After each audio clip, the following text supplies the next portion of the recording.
ప్రతి సంవత్సరం కూడా ముక్కోటి ఏకాదశి సందర్భంగా కదిరి లక్ష్మీ నరసింహస్వామి వారి దేవస్థానం ముందు ఉత్తర గోపురం కింద స్వామివారిని దర్శించుకునేటువంటి మహాభాగ్యం ఎప్పుడు కూడా ఏర్పాటు చేస్తూనే వస్తుంది.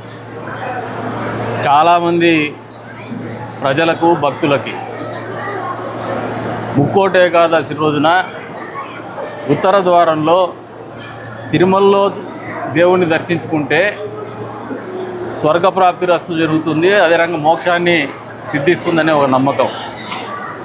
ఏ వైష్ణవాలయంలో అయినా కూడా ఉత్తర ద్వారంలో మీరు దర్శించుకుంటే ఆ భాగ్యం అంతే స్థాయిలో దక్కుతుంది. ప్రత్యేకించి సుప్రసిద్ధ లక్ష్మీ నరసింహస్వామి క్షేత్రమైనటువంటి మన కదిరి నరసింహస్వామి క్షేత్రం కూడా అత్యంత ప్రహ్లాద సమేత లక్ష్మీ నరసింహస్వామి క్షేత్రం కూడా అత్యంత పవిత్రమైనది, ప్రసిద్ధి చెందినటువంటిది, ప్రాశస్తం గెలిపినటువంటిది. ఈ రోజున Telugu Desam party, Janasena, BJP party కూటమి అధికారంలో ఉంది. సనాతన ధర్మాన్ని కాపాడాలనే ఒక ముఖ్యమైనటువంటి ఆలోచనతో ముందుకు పోతూ ఉంది. గత పాలకుల మాదిరిగా కల్తీ నెయ్యిలు అమ్మం మేము. గత పాలకుల మాదిరిగా దేవస్థానాల్లో రాజకీయాలు చేయం. ఈ రోజున కదిరి నియోజకవర్గంలో పదే పదే మీ అందరినీ కోరిన ఒక్కసారైనా నన్ను ప్రభుత్వంలో ఎమ్మెల్యేగా పనిచేయాలనే ఆలోచన ఉందని చెప్పేసి అందుకు మీరు సహకరించినటువంటి తీరుకు ఎప్పుడు కూడా కృతజ్ఞతగానే ఉంటారు.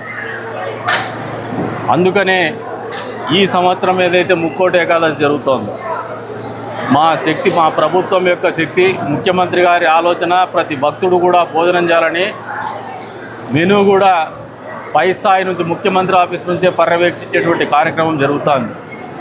అంత స్థాయిలో ఆయన దేవస్థానాల పట్ల, సనాతన ధర్మం పట్ల, హిందూ దేవాలయాల పట్ల ఆయన ప్రత్యేకమైన శ్రద్ధ కనపరుస్తున్నటువంటి పరిస్థితుల్లో ఈ ప్రాంతంకి చెందినటువంటి వ్యక్తిగా, ఈ నియోజకవర్గ ఎమ్మెల్యేగా ఎప్పుడు కూడా నరసింహస్వామి దేవాలయానికి మా వంతు బాధ్యతగా కష్టపడుతూనే వస్తాను.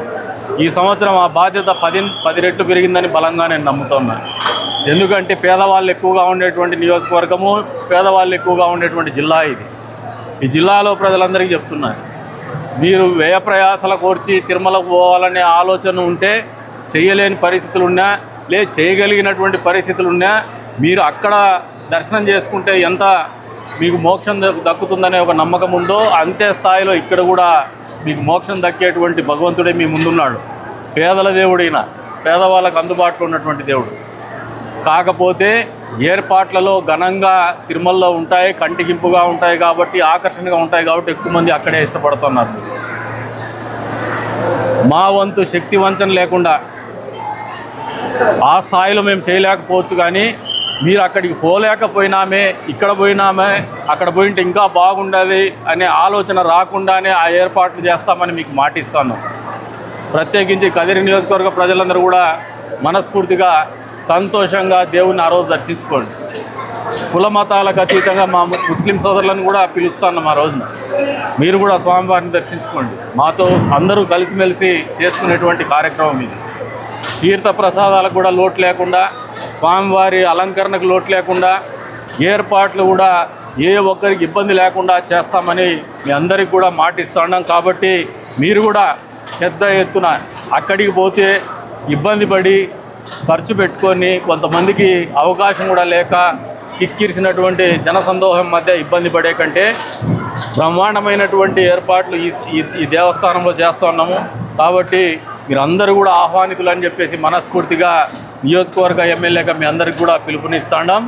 మీరందరూ సంతోషపడేటువంటి పరిస్థితుల్లోనే ముక్కోటి ఏకాదశి దర్శనం మీకు జరిగే రకంగా మేమందరూ కష్టపడతామని చెప్పేసి కూడా మాటిస్తాము.